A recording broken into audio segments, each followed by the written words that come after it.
স্বাগত সমকাল লাইভে। দর্শক দেখতে পাচ্ছেন বিভিন্ন প্রতিষ্ঠানের যারা আউটসোর্সিং কর্মচারীরা রয়েছেন তারা তাদের চাকরি স্থায়ীকরণের দাবিতে তারা কিন্তু এভাবেই দুপুরের পর থেকেই জাতীয় প্রেস ক্লাবের সামনে সড়ক অবরোধ করে যান চলাচল বন্ধ করে তারা বিক্ষোভ করছে। আমরা দেখতে পাচ্ছি এর মধ্যে কিন্তু পুলিশ অ্যাকশনে যাওয়ার জন্য প্রস্তুতি নিচ্ছেন এবং আমরা দেখতে পাচ্ছি জলকামান কিন্তু আনা হয়েছে এবং তারা কিন্তু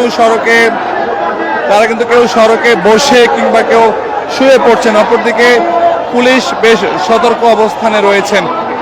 আমরা দেখতে পাচ্ছি এখানে যারা আউটসোর্সিং এ আছেন তারা কিন্তু শুয়ে পড়েছেন সড়কের মধ্যে। অপরদিকে জলকামান আনা হয়েছে। একটি উত্তেজনাকর পরিবেশ তৈরি হয়েছে এই মুহূর্তে জাতীয় প্রেস ক্লাবের সামনে। আমরা দেখতে পাচ্ছি যে জলকামান কিন্তু রেডি করা হচ্ছে। অপরদিকে আইন শৃঙ্খলা বাহিনীর সদস্যরা তারাও কিন্তু বেশ সতর্ক অবস্থানে রয়েছেন। আমরা একটু দেখাই আপনাদের।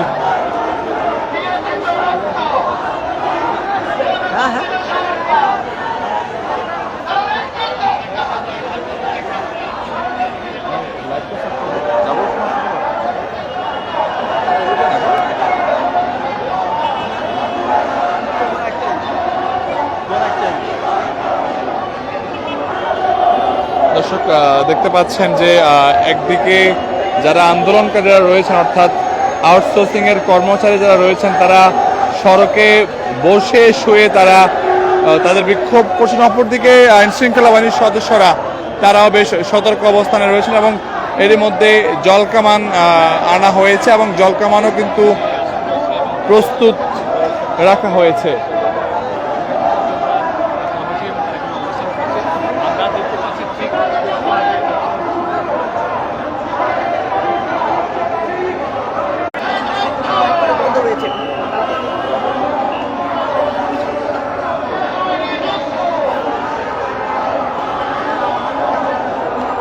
দর্শক আমরা দেখতে পাচ্ছি যে যারা বিভিন্ন প্রতিষ্ঠানের আউটসোর্সিং কর্মচারীরা রয়েছেন তাদের চাকরির যে হাত বদল তারা বলছেন সে থেকে তারা পরিত্রাণ চান এবং তারা বলছেন তাদের যে দাবি সেই যোগ।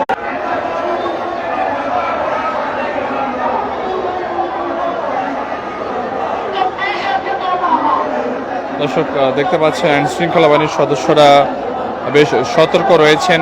জলকামান আনা হয়েছে এবং যারা রয়েছেন অর্থাৎ আমার হাতের ডানে যারা সারা দেশ থেকে আসা আউটসোর্সিং যারা কর্মচারী রয়েছেন তারা বলছেন তাদের যে দাবি সেই দাবি এর আগেও তারা বিভিন্ন সময়ে একই দাবি নিয়ে তারা আন্দোলন করেছেন, কিন্তু সরকার তাদেরকে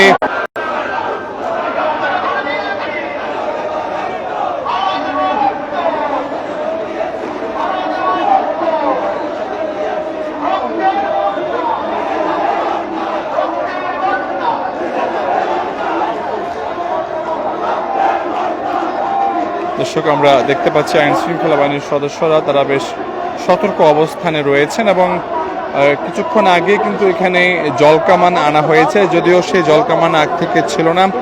এবং অপর দিকে যদি বলি আপনাদের আইন শৃঙ্খলা বাহিনীর সদস্যরা যারা রয়েছেন তারা কিন্তু এখানে এসে তাদের যে দাবি সেই দাবি তারা মূলত জানাচ্ছেন। আমরা তাদের একটি মুখোমুখি অবস্থান দেখতে পাচ্ছি। পুলিশ ঠিক খুব কাছে অবস্থান করছেন এবং